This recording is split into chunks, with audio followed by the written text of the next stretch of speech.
So I think everyone's heard the news now about the re-bracketing of the UFL Cup. There was originally scheduled Loyola and Global are now gonna play in the quarterfinals. Yeah. Instead of not possibly placing in finals. Yep. And Green Archers against Ceres, you guys will now face the winner of that one as well, if you get through against Ceres. In the other group, the other bracket, you've got Stallion versus Pachanga. And the other one is Onion versus Air Force, if I remember right. Magnificent Air Force who beat Kaya. Yeah. I think that's the biggest shock of the UFL Cup so far, I think. But maybe Mr. Garcia, you could tell us a little bit about that re-bracketing that comes into that as part of the UFL management as well, the management structure as most clubs are like that. Could you tell us a little bit of why it was re-bracketed, why it was changed? What happened? Yeah, basically. Yeah. First of all, call me Monchu, please. Okay. I actually wouldn't even call it re-bracketing. I think what happened is that there was an error.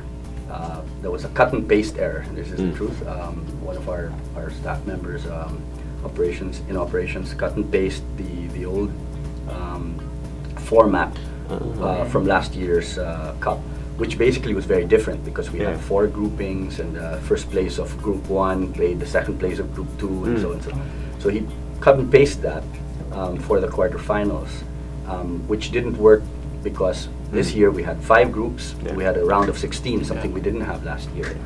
And because it didn't match, what would end up happening is what we're seeing today, where you have a top group, the leaders bracket, call it, and then a bottom group or the losers bracket, which is which is something you don't want to happen. You normally want the stronger teams to emerge later on.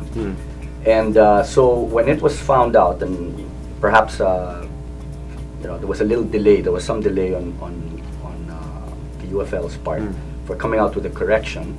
I won't justify it. I think it should have been corrected earlier. However, I think there was a lot of things happening. The cup was ongoing. There's a lot of scheduling and issues.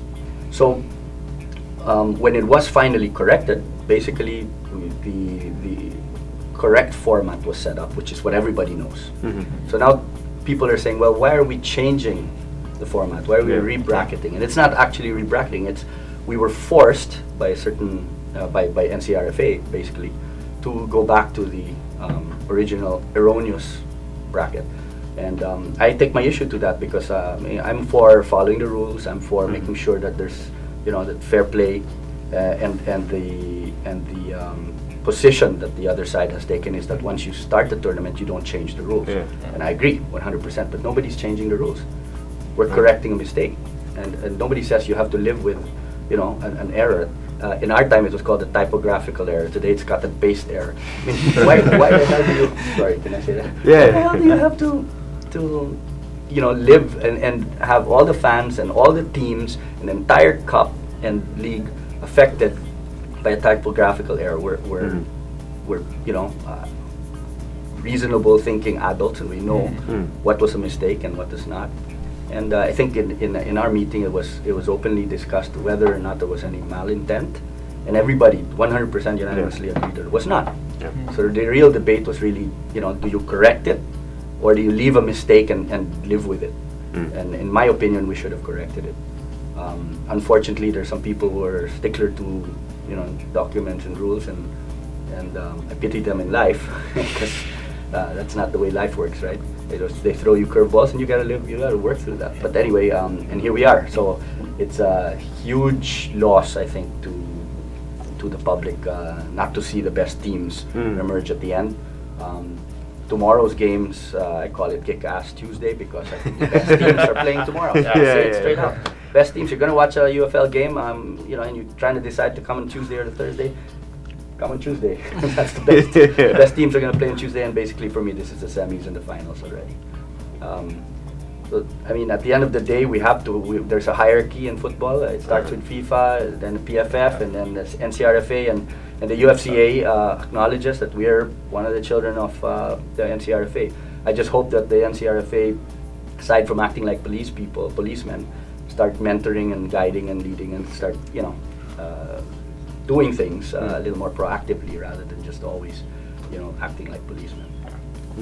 Yeah, Iko, As Manchu mentioned, with the NCRFA knocked it back down.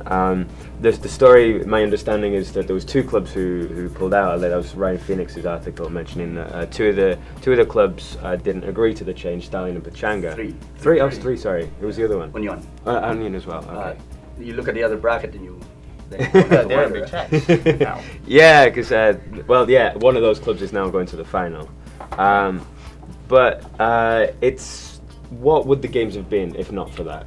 I think it would be an interesting ties. You would have Loyola facing Pachanga on one end. You also have Global versus that, which should have been a good game because of the rivalry between the 2 teams. I think it's a loss in a way, but then again, we have this bracket right here. Yeah. We have 2 big games tomorrow, which basically can determine who might win and all. I'm not discounting the other bracket, but by the things we have right now, it's the battle of the favorites. Yeah. Who will emerge to the semifinal, and basically who face off in the semifinals and who wins that may probably have one hand on the cup already. But that's just my opinion. Yeah. Oh, it's going to be, as you say, like Kick-Ass Tuesday. It's going to be really nice to see those games. But from a player's perspective, would you be wanting, Jesse, first of all, would you be wanting to play the bigger teams later on in the final, build it up for a big final? Or does it make it easier in some sense to have those big games first and then face on paper a weaker It's like a double-edged sword, you know.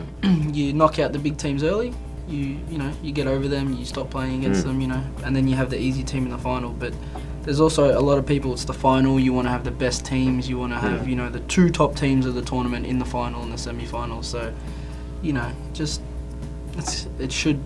I think it should be towards more the best 2 teams in the finals, but just because it's the final. But, it happened this way and we just got to deal with it, and we'll just, go out tomorrow and hopefully win. I'll add to that. There's also a possibility of giant killings. We have already witnessed the possibility of Air Force beating Kaya. Who knows, that maybe Air Force can go all the way, so that would be an interesting story as well. That would be very interesting. Yeah, it'd be good to see them come back to the Air Force final. They did well in the cup again last time round. That would be great. But yeah, like with the giant killings, I mean, Sarah's and PSG played in the Smart Championship final, and no one expected that at the start because Sarah's giant killed throughout every single round. Was it Stallion, Global, and Kaya before reaching the final? So yeah, you could have something similar happening. And now, when you get to the final, there is a chance of any team beating any team. So that's the nice, exciting part of it. As the league develops, that's what you want to see: every team being capable of beating every team. I think Cardiff and Manchester United that comes into that maybe as well a little bit. But Patrick. Hasn't watched the game. Yeah, I've not seen the game yet, so I'm not even sure the result, to be honest with you.